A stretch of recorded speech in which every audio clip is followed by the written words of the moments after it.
Bueno, pues abrimos el turno de preguntas. Quien quiera, por favor, eso sí, con micrófono para que las personas que nos sigan desde Internet nos puedan seguir las preguntas. Soy José Carrillo, del Servicio de Biodiversidad de la Dirección General de Protección de la Naturaleza del Gobierno de Canarias. Como soy de la organización de este evento, sé que le hemos pedido a los ponentes que fueran concretos, que redujeran un poco todo lo que saben, que es mucho más que lo que han expuesto, para tener después esta parte que creo que es no más interesante, pero por lo menos tanto como lo que han dicho ustedes, que es la mesa redonda o esta especie de coloquio que podemos establecer. Entonces, yo me voy a permitir, ya que tenemos bastante tiempo ahora, en vez de hacer una pregunta, pues plantear 5. Porque que son cosas que ustedes tenían en las presentaciones porque las he visto, pero han tenido que pasar muy rápido por encima de ellas para poder concretar algunas cositas que creo que le interesan o nos interesan a todos. Si toman nota o algo de eso en vez de una en una o a lo mejor, y la contesta, porque hay muchas que están interrelacionadas de lo que voy a decir. Por ejemplo, cuando Adolfo hablaba de que la población de tortugas que vive alrededor de Canarias, aunque no nidifique, sino que lo utiliza como zona de paso, de comida, de descanso, de alimentación, de lo que sea, efectivamente nos hacía ver con unas flechas que algunas venían de Cabo Verde, pero me consta que también de otras partes del Atlántico vienen, incluso no sé si desde el Mediterráneo. Entonces, si nos pudiera aclarar qué porcentaje, si es muy importante la cantidad de tortugas que viene de Cabo Verde aquí a Canarias, o en porcentaje que representa respecto a la que pueda venir del Caribe o desde el Mediterráneo o del Atlántico Norte. Si se sabe, vamos, yo sé que hay cosas que son aproximaciones, pero bueno. También, cuando ya están aquí estas tortugas, Ana Lidia nos comentaba que las que se liberaron desde Cofete, pues a los 15 días habían aparecido en el sur de Gran Canaria, pero también si hay datos de esas que vienen en sus rutas migratorias, tanto desde el Caribe como de Cabo Verde, si se sabe un poco de la vida, de lo que hacen alrededor de Canarias, si cuánto tiempo permanecen, si están aquí solo un ratito y se marchan, si están durante años aprovechando y esperando a alcanzar una madurez sexual. Insisto que, reconociendo por lo que han dicho, que la vida en el mar de las tortugas quedan muchos agujeros negros, pero bueno, a ver si hay alguna aproximación por lo menos. No, prefiero hacer las 5 porque hay muchas que se van a contestar seguidas. Vamos, si les parece. Tercero, como también se habló de la relación entre las condiciones ambientales, climatológicas y edafológicas incluso, de temperatura, humedad, color del tipo de arena en las playas para determinar el sexo de las tortugas. También tengo entendido que tiene ciertas dificultades de determinarlo a ciertas edades. No sé si en algunos casos existe la posibilidad de que cambien incluso de sexo en un determinado momento, dependiendo de esos condicionantes físico-químicos más que genéticos. Entonces, si se sabe la época y la edad de la maduración sexual, y si se puede identificar desde jóvenes, en estos que tienen ustedes en cautividad, los porcentajes de machos y de hembras, y estas cosas relacionadas. Otro aspecto que creo que es importante, porque estábamos hablando de machos y hembras y la posibilidad de que respecto a la capacidad de la especie para sobrevivir esté en función de que haya más de unos que de otros o determinada, si la fecundación, porque las que vienen a las playas a desovar son las hembras evidentemente y los machos están en el mar, si vuelven a poner en cada época una sola vez o lo hacen por etapas, si estas distintas etapas provienen de distintas fecundaciones en el mar por distintos machos, si es una maduración gradual y periódica en 3 o 4 etapas, ese otro aspecto. Y por último, es casi pedir que consulten a lo mejor una bolita mágica.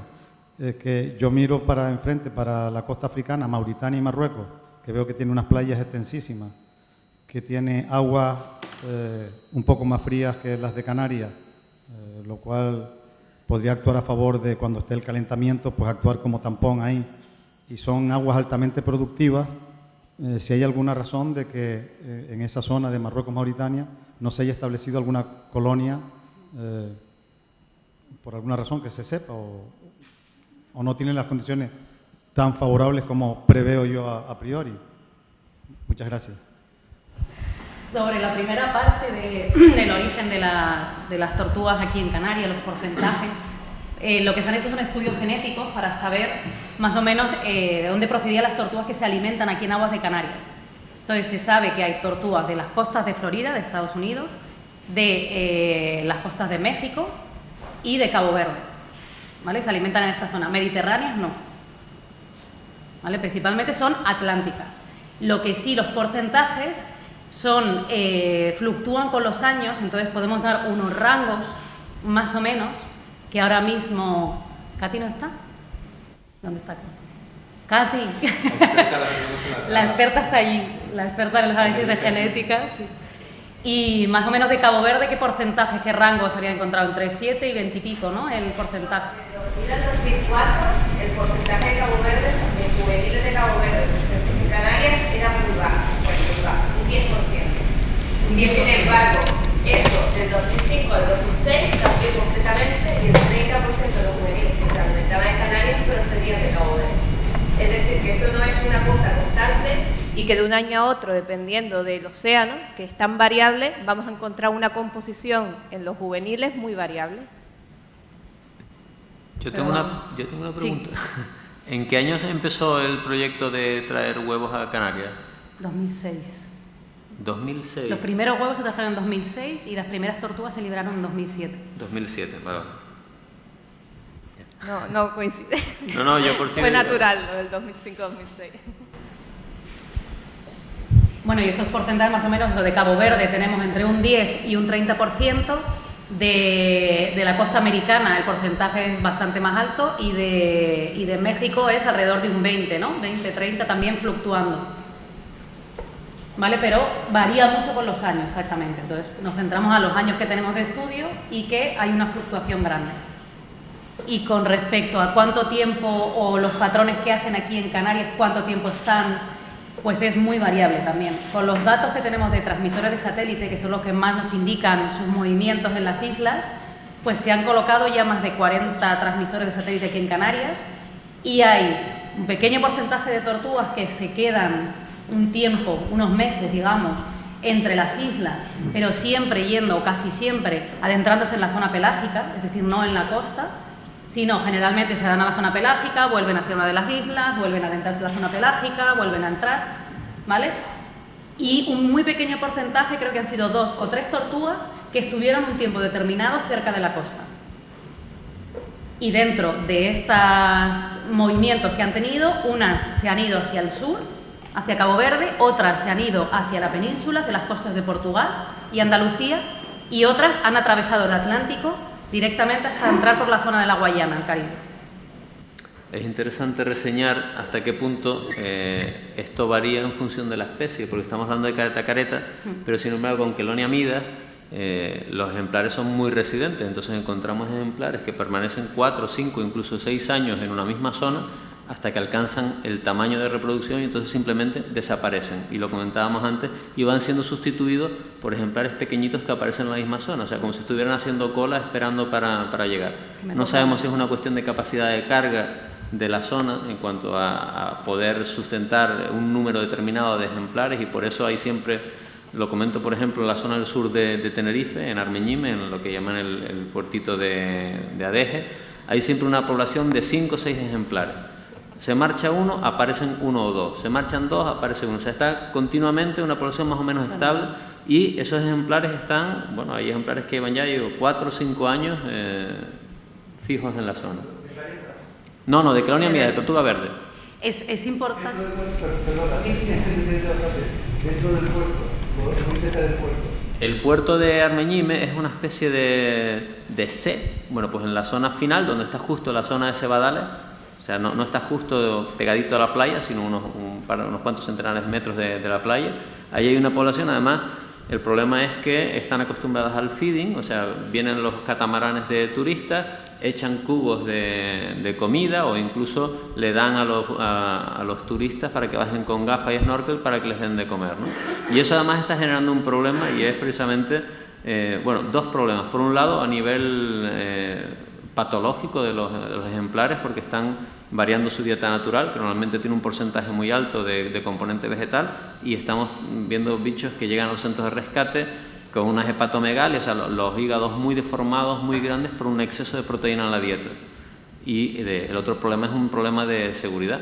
Estos animales se están acostumbrando a comer y entonces llegan, pellizcan, ya han dado algún mordisco a la nalga de algún turista, porque claro, se acostumbran a exigir lo que consideran que es una obligación, ¿no? Y bueno, hay peligro de que acabe ahogándose alguien, al final tengamos problemas de protección de las tortugas porque la gente considere que acaban siendo una amenaza.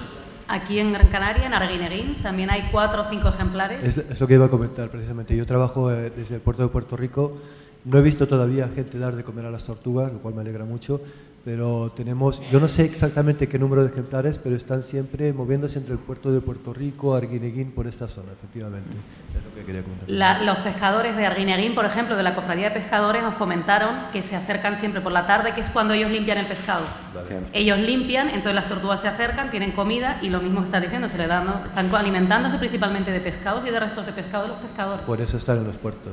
Sin embargo, en Puerto Rico, bueno, yo no lo he visto todavía, estoy todos los días ahí, no he visto que se les dé de comer y las veo con frecuencia, o la veo, porque si no las veo nunca en pareja, siempre veo en Puerto una, Rico que nos no sé si es dijeron la misma. que hay una. Es una. Y en Arguineguín, nosotros cuando estuvimos vimos seguramente 2 y nos dijeron que han visto hasta 4 ejemplares a la vez, o sea que las puedes contar y ver que hay 4.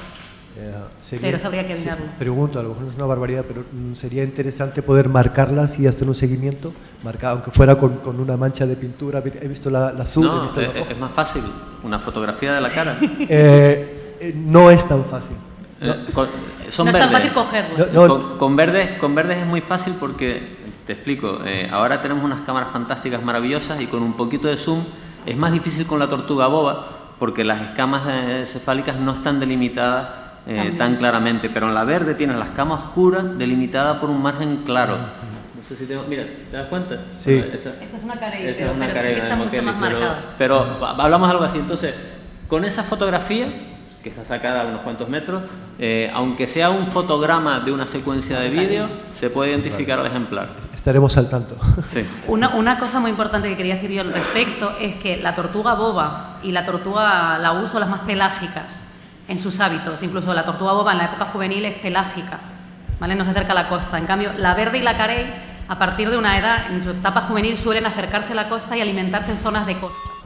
Por eso el tema de las tortugas verdes es más lógico que estén sedentarias en una zona. Lo que pasa es que aquí en Canarias hay pocas y no se sabe mucho de cuántas son y habría que hacer un estudio para poder saber cuánto tiempo están, qué ejemplares hay. Yo sé que Manolo Carrillo ha estado haciendo estudios de las tortugas en el área. No tengo las conclusiones, no sé si ha logrado identificar tortugas verdes por la zona a la que él ha llevado su investigación. ¿Alguien tiene noticia de esto? No. En muchos grupos que estamos trabajando con tortugas tenemos conocimientos de que la gente nos dice, sobre todo buceadores, nos dice, pues siempre está la misma, aquí yo la veo, tal. Y hace poco estuvimos nosotros en el sur también mirando los puertos, porque además también hemos pedido un proyecto para poder investigar estas tortugas verdes, para poder marcarlas, para poder investigar y saber, indagar un poco más sobre ellas. Hay algunas que son muy fáciles de seguir porque tienen marcas singulares, por ejemplo, las tortugas que entran con un golpe en el caparazón al centro de rescate, una vez que son liberadas, esa muesca, ese parche suele ser visible durante mucho tiempo, y aunque al cabo de los años la cicatriz vaya reduciendo, durante mucho tiempo se puede seguir ya sin necesidad de fotografía de la cara, ¿no? Y sabemos que permanecen años después. Yo tengo más cosas que preguntar, pero él había hecho una serie de preguntas que es lo que iba a decir precisamente. Que está... Si os parece, respondo yo un poquito con la maduración, los sexos y tal. Hay mucha incertidumbre, son animales complicados, son animales de sangre fría, que su crecimiento puede cambiar muchísimo según donde estén. Por eso, Por eso, como edad de maduración, se maneja un rango. Como edad de maduración se maneja un rango muy grande. Se habla de que pueden madurar desde los 10 años hasta los 35. O sea que un mismo hermanos de nido, si van a alimentarse a zonas muy diferentes, uno se va al trópico a comer y otro se va a Canarias o más arriba a comer, puede uno madurar a los 10 años de edad y el otro a los 35. O sea que la variedad es muy grande. Es difícil decir con certeza las cosas. De hecho, perdona, más que de edad de maduración se habla de tamaño de maduración. O sea, en realidad se considera que los ejemplares de por encima de 75 centímetros de caparazón en careta son maduros sexualmente, aunque hay veces ejemplares de 65, 68 centímetros reproduciéndose, ¿no? Pero hasta que no alcanzan esa longitud recta de caparazón de más de 65, 70, alrededor de 75 centímetros, no empiezan a reproducirse. Y generalmente se utiliza ese tamaño, que es los tamaños, los rangos mínimos de hembras que están nidificando en alguna de las poblaciones de la zona. Es como el Cabo tamaño Verde madura a los 70, pero en Florida madura a los 90. En fin, hay diferencia entre zonas, que parece que no es genética, que es ambiental, es complicado. En el Mediterráneo también maduran pequeñitas, cambia mucho según dónde esté la tortuga, seguramente donde esté comiendo de juvenil. Creo que la más pequeña es la del Mediterráneo, luego Cabo Verde y luego las poblaciones de Estados Unidos y México son más grandes. En cuanto a nidos, ¿cuántos nidos pone? Bueno, pues en Cabo Verde vienen a poner como unos 5 nidos por temporada. O sea, cada vez que hacen el esfuerzo de migrar desde las zonas de alimentación hasta la playa de anidación, que no lo hacen todos los años, cada vez que lo hacen ponen 5 nidos cada 15 días. Pueden poner hasta 500 huevos cada hembra. En el Mediterráneo parece que son más cerca de 3 que de 5. O sea que también cambia con las zonas según el calor, la duración del verano, la temporada caliente. El número de huevos también varía. A veces ponen menos puestos, pero más huevos. Y luego otra cosa que varía mucho es el tiempo que están de reposo entre anidaciones. Hay tortugas, se estima en Cabo Verde que el 1% de las tortugas migran a anidar 2 años consecutivos. Lo normal es que descansen un año entero o 2 o incluso 3 años en las zonas de alimentación a cientos de kilómetros, reposen cogiendo energía y solo vuelvan a anidar a la playa cada varios años. De forma que en un año determinado, no vienen todas las tortugas que hay a anidar, solo una parte. Esa es la fuente de las fluctuaciones. Puede haber años que hay mucha comida en el mar, que las condiciones son muy buenas, y la gran mayoría de las tortugas de esa población van a anidar ese año. O el siguiente, cogen grasa ese año y al siguiente anidan. Pero puede haber años malos en que la gran mayoría de las tortugas de la población descansen porque no han conseguido la grasa necesaria para poner los huevos. Eso puede provocar fluctuaciones muy grandes. Se habla de ciclos de 10 años, de 5 años. Es complicado, pero puede cambiar la frecuencia de anidación de unas temporadas a otras. Es decir, en Cabo Verde o aquí, por ejemplo, pues un escenario podría ser que las tortugas que maduren, una vez que una tortuga liberada aquí venga a la playa de aquí a anidar, pues puede ser que venga cada 2 o 3 años a poner cada año que venga 4 o 5 nidos. Eso podría ser y en cada nido pues unos 80 o 90 huevos. Eso podría ser. No hemos visto, por ejemplo, diferencias en eso según la edad de las tortugas. No parece que las adultas pequeñas pongan menos que las grandes. Podría ser que ocurra, pero no lo hemos medido. Entonces al principio podría ser menos y con la edad podría aumentar.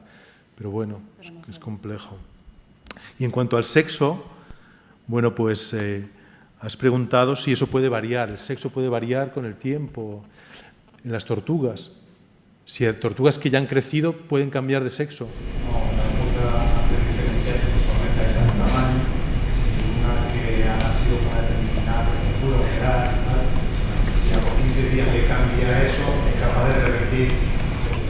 Por lo que sabemos, que no es mucho, todas estas teorías se han montado con pocos datos. Lo ha hecho gente muy famosa, muy conocida y le creemos. Y se está corroborando, pero podría haber cambios. Pero por lo que sabemos, genética no hay nada, es todo ambiental. Y la determinación se produce en el segundo tercio de la incubación. Es decir, si la incubación dura 55 días, la determinación del sexo en el embrión se produce entre el día 17 y el día 34. En ese momento, por una estimulación ambiental sobre el sistema hormonal de la tortuguita, del embrión, se producen testículos o ovarios. Sí que hemos visto tortugas que les llamamos intersex o pseudohermafroditas. De hecho, vamos a publicar ahora un trabajo en Valencia que hemos visto con gente de Valencia que hay tortugas que tienen las dos gónadas, tienen testículo y ovario. En juveniles. Y pensamos que puede ser alguna alteración en el desarrollo embrionario en ese segundo momento. Un cambio brusco de temperatura en ese segundo tercio de incubación, por ejemplo, una tormenta muy fuerte que enfríe las playas, una tortuga que al día 18 o 20 esté con temperatura de hembra y a lo mejor unos días después, durante ese periodo termosensible, venga frío, puede tener algún tipo de alteración, pero son hipótesis. También hay factores hormonales, hay disruptores, hay contaminantes en el mar que provocan esto, también alteraciones. Claro, pero de forma natural hay una cierta predisposición genética y hay una enzima, es una aromatasa, que está influenciada por la temperatura. La temperatura inhibe o permite que esa aromatasa actúe. Y esa aromatasa, a su vez, lo que hace es inhibir la acción de los estrógenos o permitirla.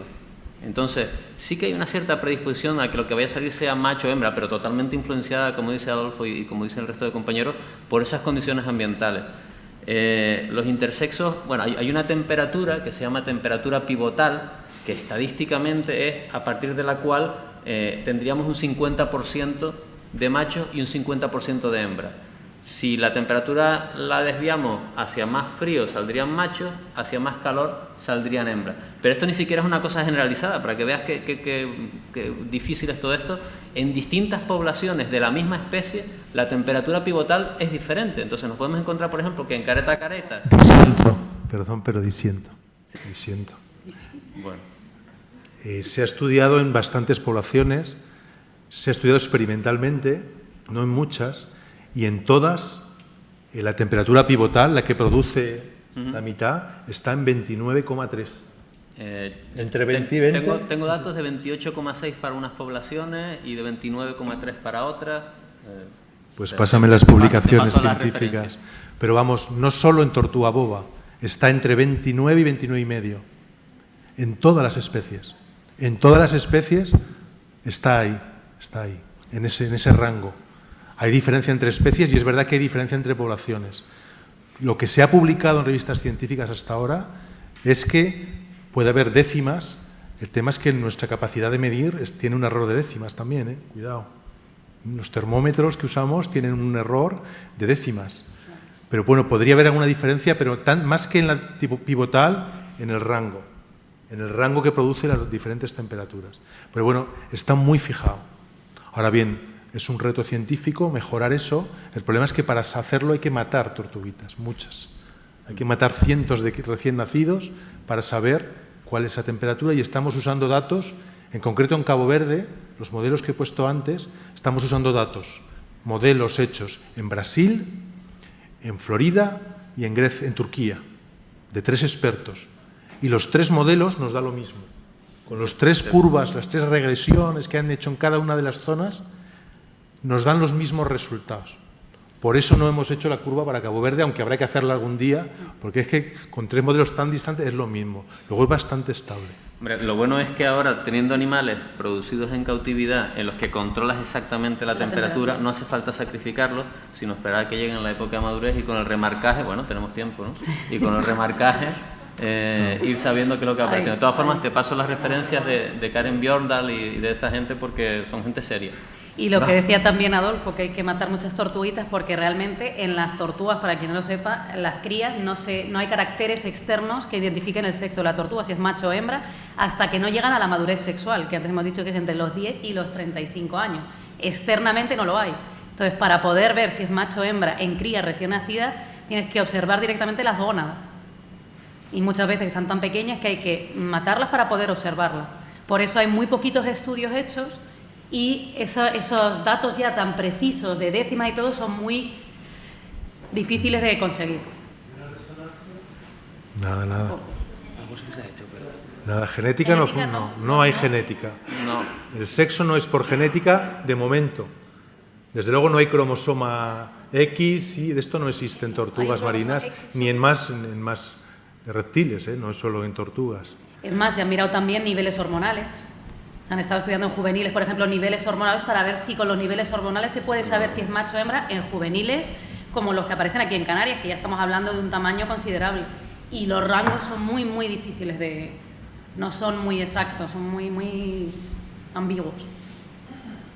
Trabajamos, por ejemplo, con la paroscopia, metiendo sondas a animales vivos para ver la gónada, para hacer una foto, para tomar una biopsia, pero en tortugas recién nacidas no hay todavía tecnología para eso. Laparoscopias no hay. De momento no hay. Entonces es complicado. Las hormonas en recién nacidos, los niveles son tan bajos que el solapamiento macho-hembra es muy grande. Hay un porcentaje de animales que no se puede distinguir. La mayoría no podemos. A lo mejor alguna claramente es macho y la otra claramente es hembra, pero no. En Valencia estamos trabajando con la gente del oceanográfico en una técnica muy interesante, pero todavía no se puede hablar mucho, para mejorar esto. Pero está en investigación. De momento, y no porque nos haya hecho mucho esfuerzo, la capacidad para dar respuesta a estas preguntas que son muy importantes es difícil. Entonces nos estamos basando en modelos que hay hechos en otras zonas y parece que funcionan.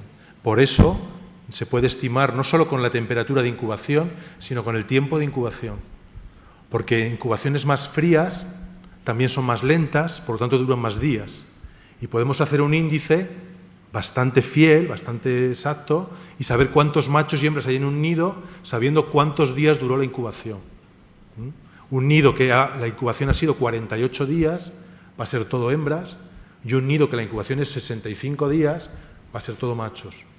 Y dentro de eso, pues bueno, son modelos con un error.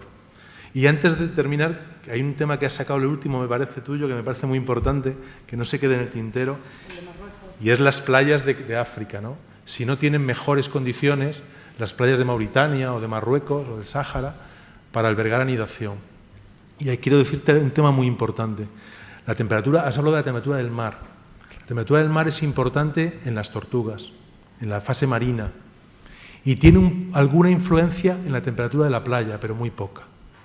La incubación es puramente en playa, y aunque la temperatura superficial del mar correlaciona un poquito, influye, de hecho la estamos usando en los modelos que hacemos, la mayor fuente de variación es la temperatura del aire.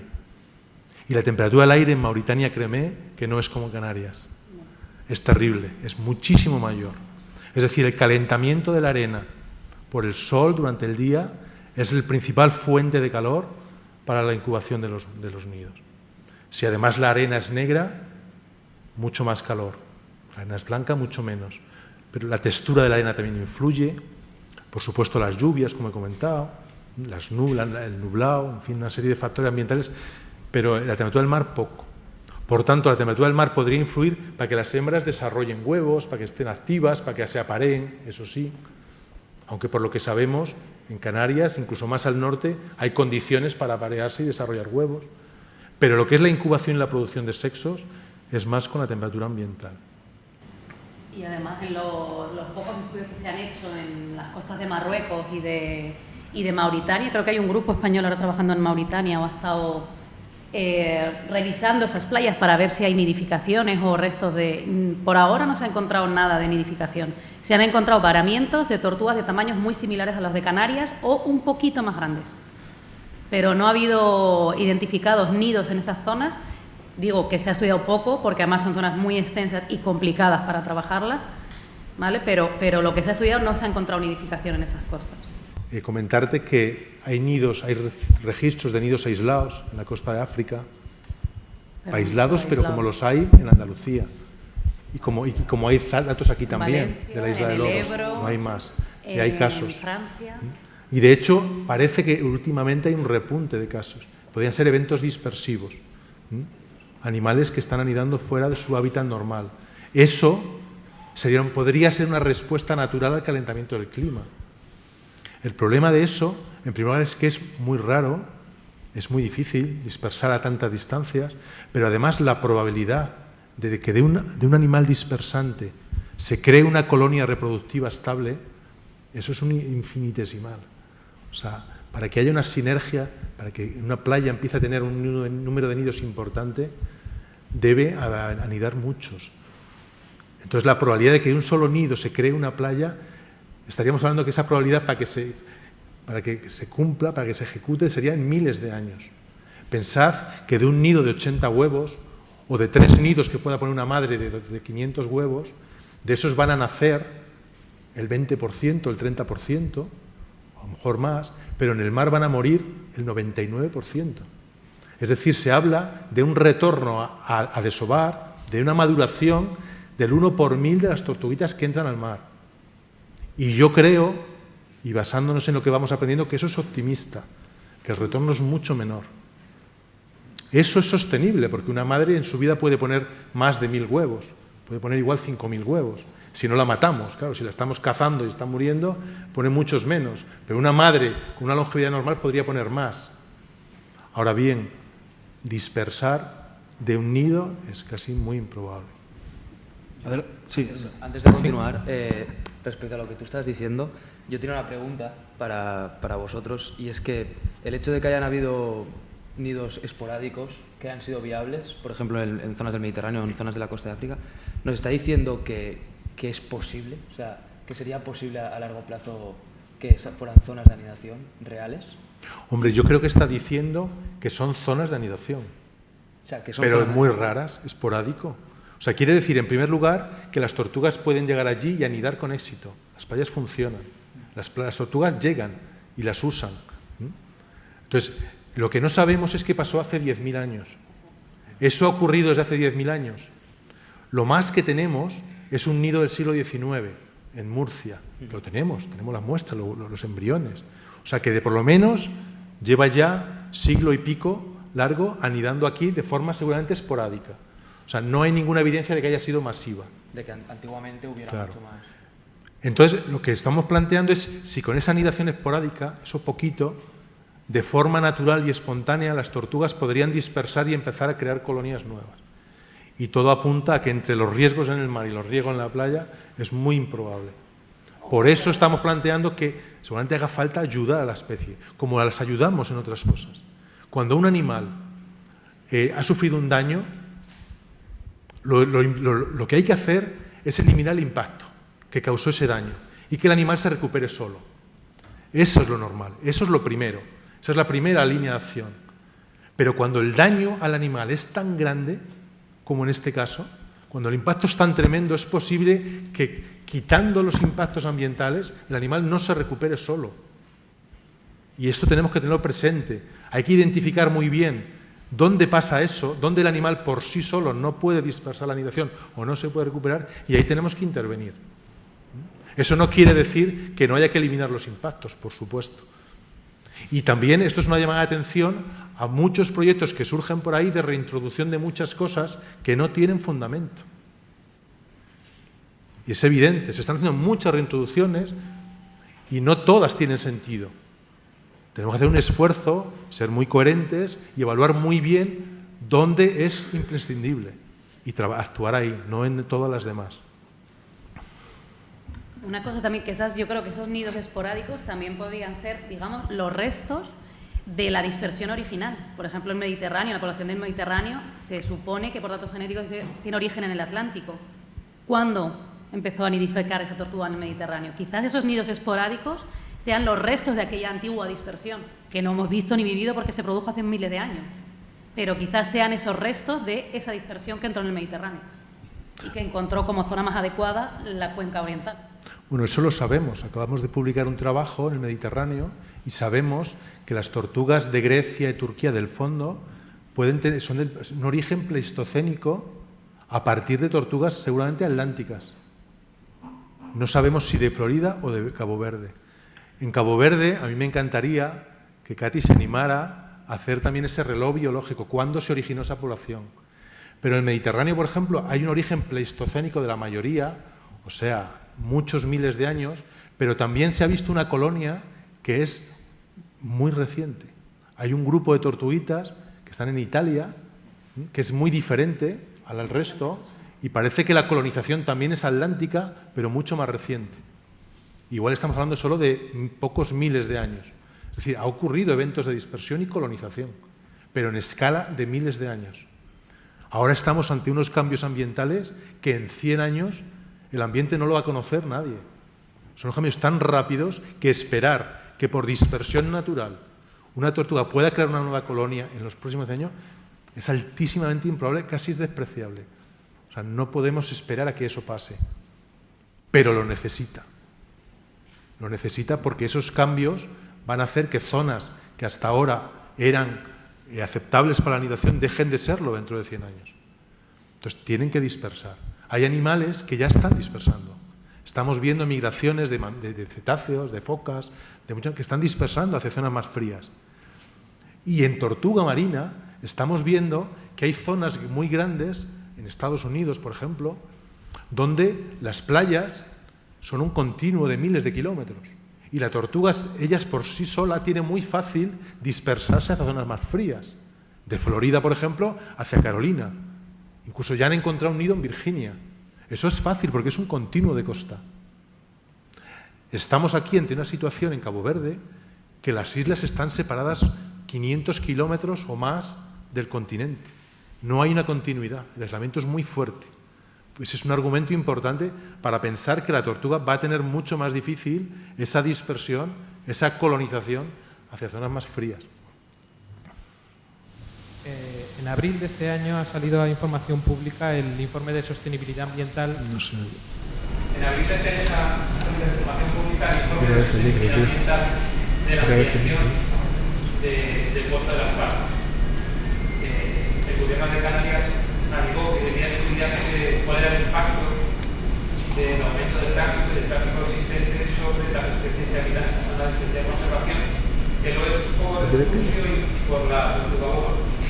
Sin embargo, la contestación que está colgada en este informe de sostenibilidad ambiental de la Autoridad Portuaria de Las Palmas, que está colgada en su página web, indica que no hay evidencias científicas de que el tráfico marítimo influya en la conservación de las tortugas.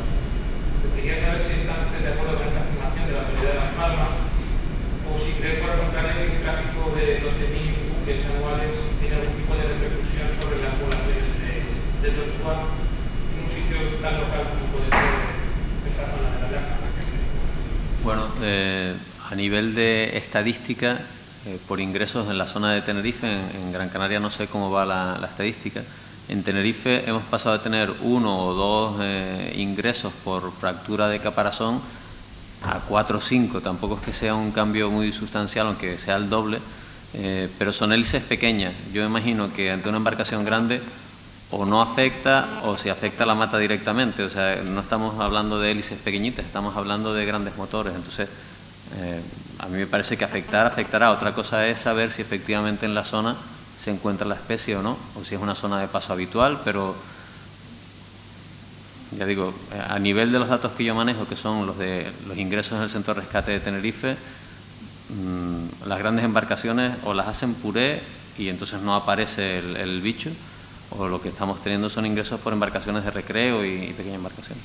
Y en Gran Canaria sí también, igual, yo creo que en el centro de recuperación de aquí de Gran Canaria los ingresos por colisión. Y además, cuando te dicen afecta, cuando te dicen dime si afecta, si no tienes unos datos que lo verifiquen, dices, yo creo que sí les afecta, no puedes decir, necesitas demostrar, ¿no? Con una serie de datos. Y los centros de recuperación realmente, el porcentaje de tortugas que ingresan por colisión es muy bajo. Entonces sí hay un efecto, pero es muy bajo. Y como dice, generalmente son hélices pequeñas, no son grandes. Quizás es que es eso, las destrozan y no se ven. Bien, yo lo que tengo que decir, yo he estado trabajando unos años en el centro de recuperación en Valencia y bueno, aunque de las tortugas se encarga, el tratamiento de las tortugas se encarga sobre todo el oceanográfico, sí que alguna vez hemos tenido contacto con tortugas, con tortuga boba y sobre todo las veces que he tenido bichos así, muchos habían llegado con destruidos, el caparazón destrozado por hélices, por embarcaciones pequeñas, por embarcaciones recreativas. Sí que es verdad que se conoce poco, pero ya Margarito Ulis en su momento dijo que era una amenaza muy importante, era importante y que había que tenerla en cuenta, al menos. Sí que es verdad que no hay muchos estudios. Lo que se sabe es que las tortugas cuando necesitan solearse, necesitan estar en la superficie del mar un tiempo y en las zonas donde hay gran número de embarcaciones deportivas pequeñas, sí que es verdad que hay un alto porcentaje de impacto con estas embarcaciones. Lo que decían ellos también es verdad que no se ha cuantificado ello y sería interesante cuantificarlo en las zonas.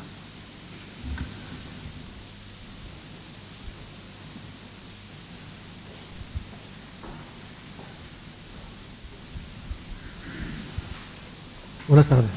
Bueno, soy Óscar Monterroso, director de la consultora ambiental CIMA. No sé si habéis tenido o han tenido oportunidad de leer el último informe de seguimiento de tortuga boba que ha realizado el Observatorio Ambiental de Granadilla. Hay una serie de conclusiones y me gustaría, si ha sido así, si lo han podido echar un vistazo, que me dieran alguna opinión sobre esas conclusiones y sobre todo a lo mejor la relativa a la escasa importancia que tiene el hábitat de los cebadales como área de descanso o alimentación de esta especie. Bueno, yo sí quería responder para dar después paso a mis colegas que seguro que están más informados. Yo sí que me he leído el informe entero, muy exhaustivo, con mucha información científica interesante y debo comentar mi opinión. Además lo he hablado con el autor, he hablado con él sobre algunas cosas. En primer lugar, mi sorpresa de que no se incluya la tortuga verde en ese estudio, que es la que hay que estudiar en los cebadales. Es la tortuga marina en peligro de extinción que depende de forma muy estrecha de los cebadales. Esa es la primera sorpresa, que ese estudio se haga con la tortuga boba. Porque la tortuga boba, como ya se ha dicho, sabemos que es oportunista, vive mucho más en el mar abierto, pero también, pues como después comentarán, también puede estar en los cebadales. Entonces, en segundo lugar, quiero decir que mucha información de ese informe, muchos datos de ese informe, pues se basan, como casi todos los informes, en informaciones muy complejas de obtener. Entonces se hace un esfuerzo de dar datos, de dar información, pero en el propio informe se asume, se reconoce que es complicado.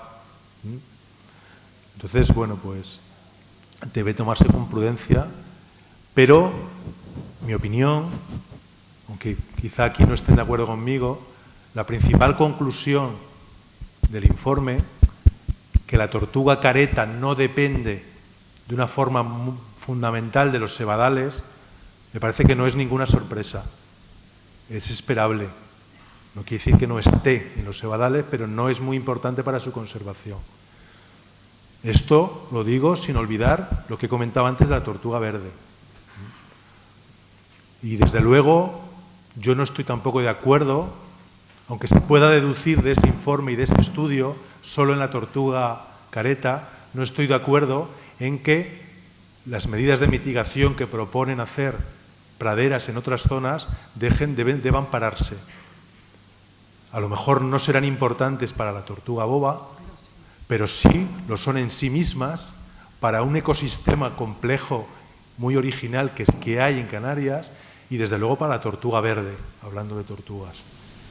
Yo quería comentar, estuve en una reunión que se convocó para analizar el informe. Si ves en la parte final de agradecimiento se reseña específicamente que yo no estaba de acuerdo con la mayoría de las conclusiones a las que se llegaron, especialmente con las que hacen referencia a estimaciones de población que me parecían muy sobredimensionadas. Yo también hablé con Antonio Machado, le expliqué mis planteamientos y tuvimos una reunión posterior y bueno, como se refleja en el informe, yo no coincido con muchas de las cosas que se comentan allí. Sí que estoy de acuerdo con lo que ha comentado Adolfo, que efectivamente es posible que el área no sea, o ese tipo de hábitat no sea la zona principal donde buscar tortuga boba, pero eso no quiere decir que no le afecte o que no tenga influencia en su vida, y que evidentemente donde sí que tiene una gran influencia es en las tortugas verdes, ¿no? Yo también estoy de acuerdo totalmente que la influencia del cebadal con la tortuga verde, la interacción es mucho mayor, y que yo creo que en ese informe sobre todo se han basado en los datos de posiciones de satélite. Revolvemos otra vez, cuando tú quieres corroborar algo necesitas unos datos. ¿Qué datos tenemos? Los datos de posiciones de satélite. Y las posiciones de satélite indican que las tortugas no están mucho tiempo, las tortugas bobas no están tiempo en los cebadales, que no quiere decir para mí que no tengan ninguna relación.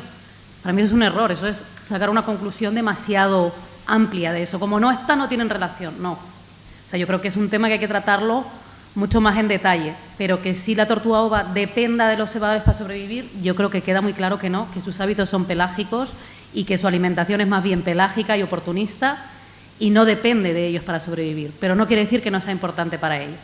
Y otra cosa que quiero decir sobre el informe, que a mí, por lo menos una conclusión que yo saco de ese informe, es que dentro de Canarias estamos varios grupos, entre los que me incluyo, trabajando con tortugas marinas y cada uno estamos yendo por nuestra cuenta.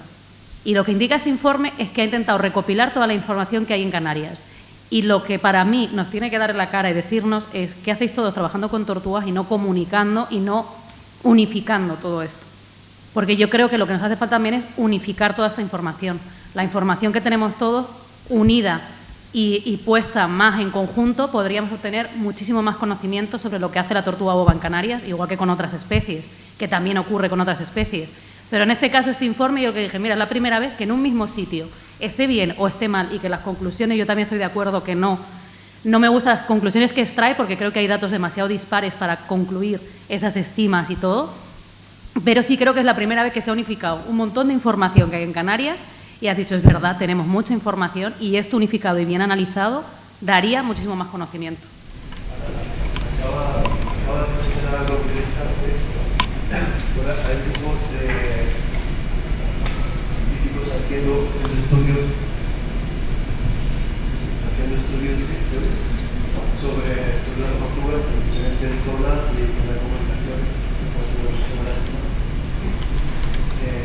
Yo quiero sugerir y proponer que tengo un barco cerca de la misión de Pesecases, en mi contacto con todo esto y mi interés por las tortugas. Son muchas las tortugas que recuperamos a lo largo de los años, van a parar todas a Pascual. Quiero ofreceros, en la medida de nuestras posibilidades, el soporte del barco como plataforma, bien por datos que tomemos o bien para cualquier consecuencia que pueda pasar. Lo que es interesante. Quería saber si hay contrastáis datos entre Tenerife y Gran Canaria sobre los animales que llegan y la persona en su actividad. Durante muchos años las tortugas marinas accidentadas en la isla de Tenerife se mandaban a Gran Canaria y estaba centralizado el sistema de recuperación o el centro de recuperación aquí. Al ingresar Santiago Mayans, que es el actual veterinario del Centro de Recuperación de Fauna Silvestre de la Taonilla en el vivero de Tenerife, bueno, pues ya la labor veterinaria se ejecuta desde allá. Sé que hay comunicación, sé que se hablan, pero bueno, la verdad es que es una pena, pero cada uno sigue su línea y bueno, a veces poner de acuerdo a la gente no es fácil. La mayor parte de las tortugas que nosotros recuperamos están enredadas, en redes o cabos a la deriva. Sí. Es lo mismo Sí. Estadísticamente el mayor porcentaje de ingresos es por enmayamiento o por ingestión de plástico. Exacto. Pero las causas realmente, los porcentajes son muy parecidos entre Tenerife y Gran Canaria. Sí.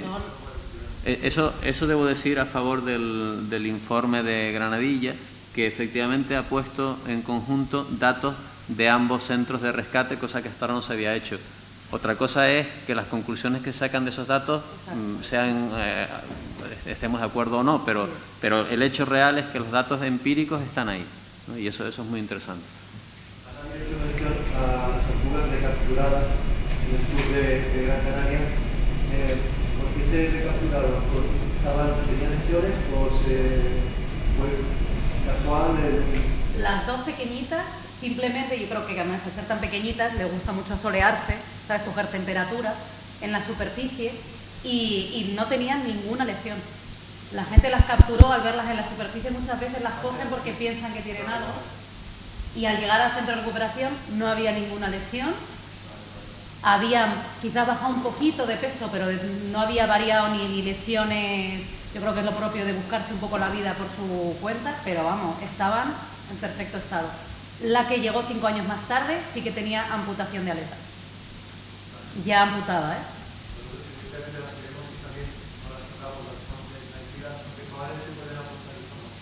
Sí, pero ves, esas cosas, por ejemplo, habría que unificarlas. Sería muy bueno decir, pues mira, si la puedes coger, tomas una serie de datos o le haces una foto, fíjate, para la fotoidentificación y la sueltas. Sí, y a mí me gustaría también, no sé si eso ocurre aquí en Gran Canaria, pero en Tenerife muchos barcos de whale watching cogen las tortugas, le quitan el cangrejito que llevan, y eso es una barbaridad. O sea, es importante que ese cangrejo esté ahí, ¿vale? O sea, hay mucha investigación que demuestra la importancia a nivel de eliminación de ectoparásitos y de simbiontes que viven en el caparazón y la labor que hace ese cangrejito manteniendo limpio el caparazón. Mi tesis doctoral se ha basado en los animales que viven sobre las tortugas marinas aquí en Canarias, fauna y flora, y entre ellos el cangrejo. Y todos los pescadores de Canarias y la mayor parte de la gente cree que ese cangrejo no le deja sumergirse. Es y verdad. no es verdad. Es verdad. Que se mete por la cloaca o le muerde el culo para no dejarle bajar. No, ¿Y yo he oído incluso que les inyecta gas. Ya, eso de todo, que no les deja, No, que no les sé crea cómo. gases dentro porque le tapona la cloaca, que les crea gases, bueno, de todo. Pero, o sea, lo que decíamos antes, la resistencia que tiene una tortuga, imagínense el daño que le tiene que hacer ese cangrejito a la tortuga para que esa tortuga no se sumerja.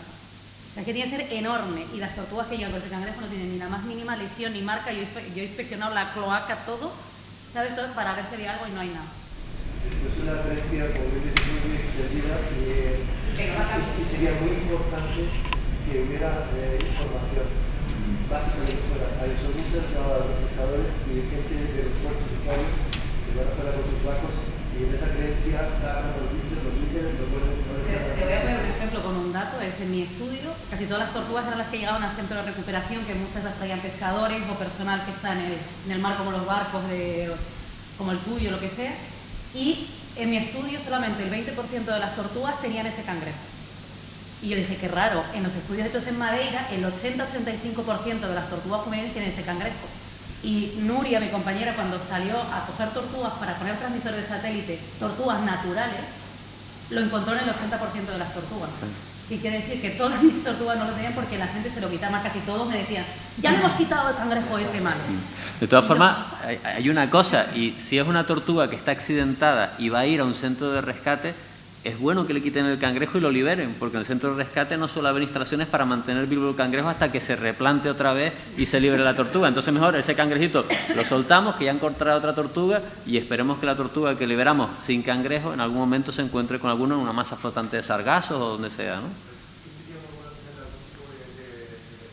Lo comentamos siempre en las liberaciones, y bueno, para que te hagas idea, desde el año 2000 hasta el año 2012, que son los últimos datos que teníamos, han pasado por las actividades de liberación de tortugas marinas que hacemos en Tenerife más de 35.000 personas, y damos charlas en colegios y hay folletos, pero sigue habiendo, claro, hay sectores de la sociedad a los que no llegamos, son precisamente, claro, y aunque hables, no los convence. Y te mira y dices, Es que me van a contar a mí ahora, Sí. yo voy toda la vida en la mar, viene aquí, este que ha estado en la universidad me va a decir a mí ahora lo que yo sé ya. A través de varamientos de desastres y con las campañas de pardelas se consiguió, a través de insistir en información de una cultura más importante, De cambio de... Yo creo que sí. Hay que insistir, o sea, estoy totalmente de acuerdo contigo.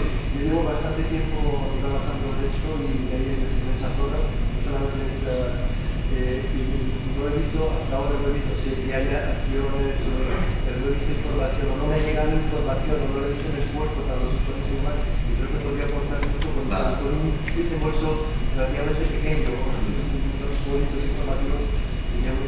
En la página web de la Fundación, de la Fundación Neotrópico, hay una sección que dice documentos. Dentro de documentos hay un folleto en castellano y en inglés bastante amplio sobre tortugas marinas, y en la última hoja, penúltima hoja, hay una nota que dice no le quiten el cangrejo, y explica un poquito para qué sirve. Y ahí está puesta breve. De hecho, yo quería comentar también la experiencia al respecto en la Comunidad Valenciana con esto, porque nuestra red de varamientos actualmente está funcionando muy bien. Y ha sido en base a lo que tú estabas contando, a tener reuniones con cada cofradía de pescadores en cada pueblo y en cada sitio. Ir todos los años. De hecho, desde que empezamos a hacer las reuniones, el nivel de varamientos que se declaran a la red, no solo varamientos, sino pues captura accidental, ha aumentado, los números han aumentado de manera... Y no porque no lo capturaran antes, sino porque ahora entienden que es importante que aunque el animal esté muerto o el animal esté mal herido, nos tiene que llegar, y es importante, ¿no? Y, por ejemplo, hemos puesto también cubas, por si os puede resultar interesante, hemos puesto cubas en las en las cofradías. Cubas en las cuales les decimos a los pescadores que no hace falta ni que nos den el nombre de la embarcación ni hagan público que ellos han capturado una tortuga. Simplemente cuando lleguen y sin que nadie se entere lo puedan dejar en esa cuba y sea el responsable de la cofradía el que nos avise. Quiero decir que estamos poniendo facilidades al respecto. Esa es muy buena idea, porque además hay veces que hay gente que con el barco llega, llama, no bajan porque los de centro de recuperación están no sé dónde. Y esa es una idea buenísima, poner unas cubas donde la gente del barco llega, deja la tortuga ahí en una cuba en el agua y ya está. Estamos en la organización y se está haciendo ahora, porque por la tarde continuamos. Ahora, quizás, yo una pregunta es cómo se da dimensión del informe del Observatorio de Granadillo. Y parece que el observatorio, por los datos que hay, llega a conclusiones que son más que discutibles algunas de ellas. En algunas están de acuerdo todos y parece que ni están de acuerdo ni no estén de acuerdo, sino que la conclusión es esto hay que estudiarlo más, probablemente, ¿no? Bueno, yo hay algunas con las que estoy en total desacuerdo, por si no ha quedado claro. Me alegra que te alegres y que me alegre. Lo que sí digo es que si se puede llegar a conclusiones de luego muy equívocas desde una perspectiva que no tiene otro punto de vista más que el que le interesa, ¿no? Creo que en la ponencia de Adolfo se hablaba de que en las playas la presencia de tortugas, que es cuando va a hacer la puesta, no representa ni, no sé, el 1%, 1,9%. Es decir, que si lo que se evalúa en la importancia de la vida de una especie es el tiempo que está en un sitio determinado solo, lo que pasa así, sin tener en cuenta otros condicionantes, fíjate, las playas para las tortugas, si se las quita la playa tampoco pasa nada, porque es un 1%. Ojo. Claro. Es un momento crítico, esencial para la vida, la reproducción. Corto en el tiempo, pero muy importante. Lo que se evalúa sí. De la importancia del cebadal para la tortuga, la careta, es el tiempo que pasa allí o los avistamientos que hay, pues representan muy poco en su tiempo de vida. Sí, pero a lo mejor la calidad de ese tiempo que pasa ahí. A lo mejor allí, si no hay estudios, no se ha visto aspectos como qué va a hacer allí, a lo mejor tiene allí lo que consigue es el suplemento o el complemento proteínico de su alimentación que no consigue en otra parte. O a lo mejor es la temperatura o la luminosidad que le hace falta en un momento determinado para combatir una serie de parásitos, no lo sé. No es que yo diga que sea más importante o menos importante, sino que estoy de acuerdo con lo que se dice que, ojo, no es el factor limitante o donde mejor desarrolla su mayor parte de vida, pero ojo, puede ser muy importante. Sí, yo quería comentar sobre esto que desde luego la revisión científica es muy buena en el informe, muy completa, es un documento muy útil. Y sobre estos temas, ¿no?, de los cebadales, pues insistir un poco en que tenemos que probar con la tortuga verde. ¿Por qué no se ha hecho con la tortuga verde? Comentar que Jaime piensa que la estimación que hace en el estudio, lo que más le preocupa del estudio, lo que más le gusta es la estimación de tortugas. Y él piensa que es muy alto. Sin embargo, yo pienso que es bajo. Lo siento, Jaime. Disentir de nuevo contigo. No, que él piensa que hay menos. Y yo pienso que puede haber más. Lo que quiero decir no es tanto empezar una pelea, decir que es muy difícil de estimar. Y en ese sentido, los científicos del informe han hecho lo que se puede. De hecho, han usado las últimas tecnologías, han hecho un trabajo muy complicado, han hecho muchos datos, pero es difícil, es que es muy difícil hacer estimas. Y tenemos que vivir con eso. Y hay que tomar decisiones de gestión con eso. Se puede mejorar la información teniendo el doble de emisores o marcando muchas más tortugas y que todos los que van al mar, muy interesante la aportación del compañero, que ayuden y que lleven un lector de microchip, todo eso se puede mejorar mucho, hay que hacerlo. Vale, pero la incertidumbre va a seguir, se reducirá, pero seguirá, no es fácil. Yo solamente querría poner dos ejemplos. Uno, en el informe se llega a la conclusión de que por cada tortuga que está en superficie tomando el sol hay 10 buceando. Y el número de tortugas estimado ronda los 30.000 tortugas en Canarias. Solo eso. Pues yo pienso que la estima del porcentaje de animales buceando es baja. Porque el animal sale a respirar, está 4, 5, 10, 15 segundos y vuelve a bajar. y puede hacer buceos de 20 minutos, de 30 minutos. ¿Y cómo sabes que no estás viendo el mismo ejemplar?